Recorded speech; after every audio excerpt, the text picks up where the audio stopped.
Magandang gabi mga masters, bali ngayon po ay 8 videos po ma-upload ko po sa aking YouTube channel. Tama nga mga masters, 8 videos. Yon, what's up mga masters? Nandito na naman tayo sa panibagong araw, panibagong kabanata na naman ang pagsasama-samahan natin ngayon guys.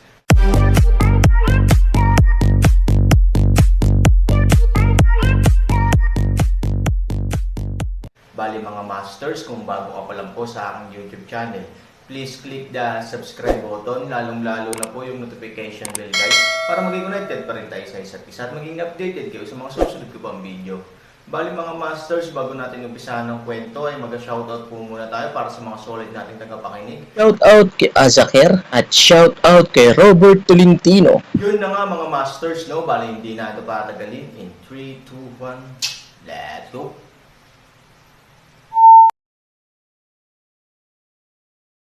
Ito, anong problema? Lindol ba? O meron pang flash flood? O galit siya? Paparusahan ba niya tayo? Nagkatinginan ang lahat ng mga taga-nayon at nagulat sila. At the same time, hindi nila alam ang gagawin, tapos na, tapos na. Siguradong nagalit ang binata sa dilaw na buhangin na walang kamatayan. Ang mga bundok ay gumuho at ang baha ay muling tatama. Tayo rin ang magsisimula sa kalamidad ilang taon na ang nakararaan. Ang ilang mga tao ay biglang umiyak at naghiyawan. Kasabay nito, ang lahat ay nahulog sa walang katapusang kalungkutan at kawalan ng pag-asa matapos itong marinig. Bagamat maraming taon na ang lumipas, ang mapangwasak na baha ay nakaukit pa rin sa isipan ng lahat, ang mga kabataan ay palaging mayabang, kaya't mayroon silang hindi lamang sinira ang kanilang buhay, ngunit napinsala din tayo. Walang magawang umiling si Leigang at Bamantong hininga. Hindi siya natatakot sa kamatayan, ngunit ito ay isang awa para sa Aaron batang bayani at ang maling buhay ng karamihan sa mga kabataang taga-nayon sa mga taga-nayon. Ngunit sa oras na ito, pinangunahan ni Ningyu si Wang Siman at ang iba pa, at dahan-daang nagtipon mula sa bantay dahil sa malaking paggalaw. Kaiba sa gulat at nalilitong mga ekspresyon sa mga mukha ng mga taga-nayon, ang mga mukha ni Ningyu at Wang Siman ay puno ng natural at walang pigil, tiwala sa sarili, at kahit isang mahinang ngiti. Nang makita ang kanilang ekspresyon, ang matandang pinuno ng nayon ay nagtaka, "Kayo, alam nyo ba kung ano ang nangyari?" Ang mga bundok sa nayon ay gumuho. Ngumiti ng mahina si Wang Siman, "Kahit na, kaya mo bang tumawa? Alam mo, nandoon ang mga kaibigan mo. Wala ka bang nararamdamang sakit sa puso?" Nag-aalalang sabi ni Leigang. Total leader nila yon at kaibigan nila. Paanong hindi malungkot at malungkot ang tinatawag na kalikasan ng tao? Bakit malungkot, sakit sa puso? Nakakatawa ang sinabi ni Wang Siman, paano ito? Na-depress si Leigang, gusto mo bang maawa sa akin sa Yellow Sand Monster na iyon? Natapos si Wang Siman, nagkatinginan si Ningyu at ngumiti sa isa't isa saglit, ikaw. Tingnan mo, nakangiti ang mga taong ito ng Mysterious People Alliance. Lalong naguluhan ang matandang punong nayon at si Leigang. Mahirap intindihin, sa tingin mo gaano katagal babalik ang Aaron? Tumingin si Moyang sa malayo at hindi napigil ang bamulong, hindi hihigit sa 1 oras, sabi ni Wang Siman, sabi ko, kalahating oras. Sinabi rin ni Ningyu na, sa pagtingin sa sitwasyong ito, sa palagay ko makakabalik ako sa loob ng quarter ng 1 oras. Ngumiti si Jiang Hobei Xiaosheng. Nakikinig sa maraming tao na masayang nagsusugal, natigilan ang matandang punong nayon. Muling sinabi ni Wang Siman, matandang punong nayon, hindi ka magiging malikot sa taya natin. Ibig mong sabihin, ang lindol sa pagbagsak ng bundok ay hindi, nanalo ng dakilang immortal ni Huang Xia, ngunit, hindi naintindihan ng matandang punong nayon, ngayon ay dapat na humahampas ang dilaw na halimaw sa lupa na naghahanap ng ngipin. Ngumiti si Wang Siman ng mahina. Nang marinig ito, huminga ng aircon ang matandang punong nayon, at ang dilaw na buhangin na walang kamatayan ay binugbog sa buong lupa na naghahanap ng ngipin. Hindi ito mukhang imposible, o kahit imposible. Gayunpaman, sa pagtingin sa isang grupo ng mga tao na nakangiti, may kumpiyansa at kalmado, tila sila ay talagang seryoso. Natahimik ang isang grupo ng mga tao. Hindi ba totoo na galit si Huang Xia immortal? Ngunit, walang kamatayan ba ang Aaron sa dilaw na buhangin? Kung gayon, hindi ba ito isang banal na tao, Batang Zia? Hindi nagulat si Tio Zhang. Nang pumasok si Aaron sa nayon, siya ang may pananagutan sa pagkuha ng mga tauhan ni Aaron upang manatili, kaya't nakilala rin niya ang mga tauhan ni Aaron. Bagamat siya ay isang taong nayon at walang mga nagawa, mahirap tukuyin ang kakayahan ng mga tauhan ni Aaron, sa pagtingin pa lang sa kanilang hitsura at momentum, alam namin na lahat sila ay mga elite bilang kanilang pinuno, ang Aaron ay dapat talaga kaya, mas madaling tanggapin ni Tio Zhang ang mga salita ni Wang Simon at ng iba pa, Manong. Si Wang Simon ay ngumiti at hindi nagsalita sa halip, ngumiti siya sa iba at tumigil sa pagsasalita puso. Ano ang Diyos at ang tao, ulo kakaibang naramdaman, sa oras na ito, umalis siya nang hindi nagsasalita at dahan-daang lumabas, kung hindi siya nagsalita, siya ay namatay, at kung siya ay nagsalita, siya ay nagulat sa mga tao sa buong mundo. Kung ang Diyos ay hindi Diyos, hindi tayo mangangahas sabihin, ngunit siya ay nakipaglaban sa dalawang tunay na Diyos. Diyos. Kahit na sa isang malayo at hindi kilalang lugar, natural na napakalinaw kung ano ang ibig sabihin ng tunay na Diyos sa 8 direksyon ng mundo. Sila ang pinakamalakas na tao sa mundo at ang mga hari na bumubuo at nagpapanatili ng kaayusan sa mundo. Huwag magsalita tungkol sa pakikipaglaban sa tunay na Diyos. Kahit na medyo sumuway ka sa tunay na Diyos, natural na malinaw kung ano ang mangyayari. Sino ang hindi nakakaalam ng kapangyarihan ng tunay na Diyos? Sino ang maglakas loob na humamon? Kung hindi, ang mundo ay magiging gulo. Ngunit ngayon ang binata ay hindi lamang nakipaglaban sa tunay na Diyos, kundi maging sa dalawa. Paano ito posible? Hindi ba kalokohan yun? Ngunit hindi ito tulad ng pagsisinungaling na makita silang tiwala at kalmado. At saka, anong mga benepisyo ang makukuha mo sa panloloko sa kanila sa grupo ng mga mangmang at walang kwentang mga taga-nayon? Nabigla, nalilito at hindi makapaniwala, sabay-sabay na lumabas sa kanilang isipan ang lahat ng emosyon, kaya halos isa-isang mag-crash ang utak nila, totoo bang may banal na tao na tutulong sa atin? Nagulat si Lei Gang sa kanyang mga mata at mahinang bamulong, ang aming sinseridad ay nagpalipat-lipat ng langit, kaya't ang mga banal na sundalo ay bumaba upang iligtas kami. Siguro nga, nang sabihin ito ng isang grupo ng mga tao, hindi nila maiwasang tumingin sa mga bundok sa malayo at sa kalangitan sa gabi na may maliwanag na buwan na nakasabit, puno ng pagkamangha. Ngunit ang ilang mga tao ay may kabaligtaran na ugali, ang pagmamayabang ay tiyak na nagyayabang. Kahit na sabi mo malakas siya, pero sabi mo nakapili siya ng 2 tunay na Diyos at mabubuhay ng maayos hanggang ngayon ay hindi talaga ako naniniwala. Sapat na ang pagmamayabang. Ngunit halos kapag ang isang grupo ng mga tao ay may sariling estado, sa oras na ito, ang pagbagsak ng bundok ay natapos na, at ang lupa ay bumalik sa katahimikan. Tanging ang mga bundok na naging patag at ang kulot ng alikabok na hindi naglaho ay nagsasabi pa rin kung anong uri ng kalunos-lunos na labanan ang naganap dito. Ang maliwanag na buwan ay nakabitin sa mataas, tulad ng isang taong ligtas na nakatingin sa nangyari sa langit at sa ilalim ng lupa. Napakatahimik ng paligid. Tumayo si Qin Shuang na pagod at tumingin sa paligid na may takot at pag-aalala. Sa mga guho sa hindi kalayuan, 2 madilim na anino ang magkasalungat. Gayunpaman, ang 2 anino ay isang matangkad at isang maikli sa oras na ito. Sa mga tuntunin ng hugis ng katawan, ang hugis ng katawan ng Aaron ay hindi masyadong mataas, ngunit hindi ito maikli. Bagamat nakayuko ang Yellow Sand Monster, hindi naman ito maliit kung tutuusin. Naturally, hindi madaling bumuo ng mataas at mababang sitwasyon.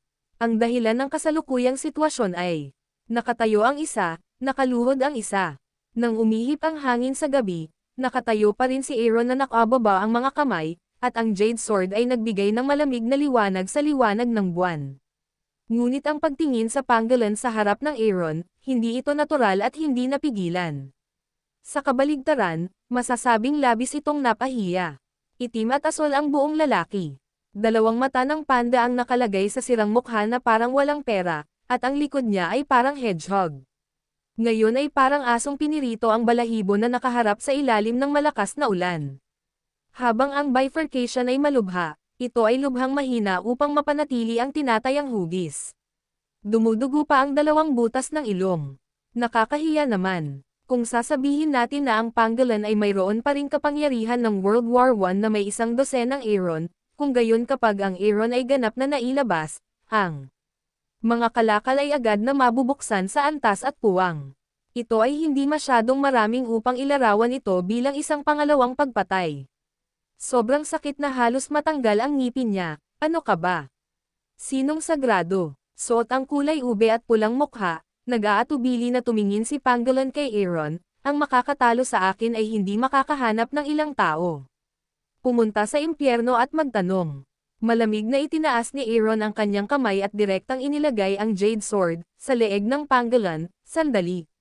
Sigaw ng Pangolin. Huminto ang espada, ngunit ang talam ay walang pinagkaiba sa leeg ng Pangolin. Gayunpaman, ang lakas na dapat sana ay nag-iba sa kanya ay biglang naglaho sa oras na ito. Natigilan si Pangolin. Mula lamang sa kontrol ng lakas na ito, alam niya na talagang nakilala niya ang isang dalubhasa. Any last words, Aaron Road? Gusto mong mabaho ang mga taga-nayon, hindi ba? Bakit mo gustong itanong? Kung ganoon, hindi mo ako mapapatay. With that, tinignan ng mariin ni Pangolin ang Aaron, bigyan mo ako ng dahilan. Bahagyang napasimangot si Han 3,000. Nang marinig ang mga salita ni Aaron, hindi gaanong nagsalita ang Pangolin. Iniunat niya ang isang kamay at gustong saluhin ang kamay ni Aaron. Bahagyang umatras si Aaron, ngunit pagkatapos ay marahan niyang iniabot ang kanyang kamay upang makita kung ano ang gustong gawin ng taong ito, huwag kang mag-alala. Kahit na naging anak na ako, hindi ibig sabihin na interesado ako sa mga lalaki. Walang magawa si Pangolin, ayokong hilahin ang kamay mo, gusto ko lang ipatawag mo ang batong ginamit mo noong hinampas mo ako kanina. The Five Element Stone, bulong ni Aaron sa kanyang puso. Pagkatapos, sa pakikipaglaban nito dati, ginamit niya ang 5 elementong banal na bato, anong gusto mo? Hindi na sinabi ni Aaron. Nagbigay siya ng kaunting puwersa sa kanyang kamay. Sa maikling panahon, nakatalas niya ang 5 elemento na ibinato ng Diyos at nahulog sa kanyang palad. Hindi nakalokohan ang Pangolin. Kapag ito ay gumagalaw sa kanyang kamay, isang enerhiya ang direktang nagiging kamay nito. Pagkatapos, ang daliri nito ay nakatutok sa 5 elementong bato ng Diyos, at ang isang enerhiya ay direktang nakadirekta mula sa daliri nito patungo sa 5 elementong bato ng Diyos. Nagulat si Aaron sa 5 elementong banal na bato. Ang nakakagulat ay ang 5 elementong banal na bato, na 3 kulay na, ay biglang kumislap ng bahagyang makalupang dilaw na liwanag pagkatapos direktang malantad sa enerhiya ng Pangolin. Sa sumunod na segundo, nagsimulang lumitaw ang 5 elementong bato ng Diyos sa ika-4 na kulay, at nagsimulang lumitaw ang bahagyang kulay ng lupa. Agad na kumunat ang noo ni Aaron. Paano ito mangyayari? Ang enerhiya ng taong ito ay kayang maglipat ng mga bundok at mag-drill ng lupa, ikaw ba? Napatingin si Aaron sa Pangolin ng may pagtataka, at biglang tila may naintindihan, ako ang Earth Spirit. Tumingin si Pangolin kay Aaron at sinabing, ako rin ang embodiment ng Earth Spirit beads. Oo naman, tulad ng inaasahan ni Aaron, ang taong ito ay halos kapareho ng Vulcan Stone, Shinyan Bead at Washang Jade. Ang pagkakaiba lang ay iyon ang taong ito ay nagbago mula sa butil hanggang sa kakanyahan, gayunpaman, mayroong isang mas detalyadong takot, iyon ay, paano malalaman ng taong ito na ang kanyang enerhiya ay mag-iiwan ng marka sa 5 elemento ng Diyos. Bato. Alam ba ng taong ito ang 5 elementong bato? Naniniwala ako na nagtataka ka kung bakit naiiba ako sa ibang 3 kulay, hindi ang katawan ng Jade, ngunit ang katawan ng demonyo, sinabi ni Aaron ito muna. Hindi maitatanggi ni Aaron ang pagtango, tsaka, paano mo malalaman ang batong ito? Ano ang tawag mo dito? Mahinahong tanong ng Pangolin, 5 elemento ng Diyos na bato. Tinatawag namin siyang puso ng demonyo. Devil's Heart. Agad na kumunat ang noo ni Aaron. Ang Vulcan Stone ay nagmula sa lugar ng Demon Family, kaya minsan naisip ni Aaron kung ang 5-element God Stone ay talagang involved sa Demon Family. Ngayon, nang marinig niya ang salita, pusong demonyo, maaaring matukoy ng Aaron ang kanyang hula. Ngunit ang mas malaking hamog ay malinaw na nagpasakit ng ulo ni Aaron. How could the things in the 8 Wasteland books have anything to do with the Demon Clan? Hindi ko alam ang detalye, pero kung interesado ka, baka may makapagsabi sa'yo. Sino? Bahagyang sumimangot si Aaron, ito ay nauugnay sa iyong pangalawang dahilan kung bakit hindi mo ako maaaring patayin, o kung gusto mong malaman, hindi mo ako maaaring patayin. Sabi ng panggalan at marahang inalis ang jade sword na inilagay ni Aaron sa harap ng kanyang leeg. What do you mean? Hindi maintindihan ni Aaron, dahil pinili ko ang mga babaeng iyon sa village, pero hindi ko sila pinatay. Kung papatayin mo ako, iba ang papalit sa akin, at ang mga babae sa nayon ay patuloy na mawawala. Bulong ni Pangolin, hindi mo pinatay, halatang naiilusyon mo ang mga porma nila. Malamig na sabi ni Aaron, pinaglalaroan ko lang ang mga katawan nila, kuya, hindi bawal paglaruan ang katawan nila, di ba? Maaari mo akong tawaging pervert, ngunit maaari mo akong tawaging tao. Anyway, hindi ako tao. Sa isang salita, direktang itinulak ng mga kalakal ang Aaron sa plug ng wika, itakda ang pangangatwiran at walang kahihiyan sa isa. Hindi masasagot, gusto mo bang malaman? Nang makita ang Aaron na hindi masasagot, bumulong ang mga kalakal. Tumango si Aaron, ang mga paninda ay malumanay ng umiti. Okay, pumunta sa isang lugar na kasama ko. Yun na nga mga masters, no? Bali panibagong kabanata na naman yung natapos natin ngayong gabi. Muli, maraming salamat po talaga sa walang sawang suporta po sa aking YouTube channel na talagang inaabangan nyo po ang bawat upload ko po. Bali mga masters, magkita-kita ulit po tayo bukas ng gabi at ngayon po ay magpapaalam po muna tayo. Bali mga masters, bye-bye!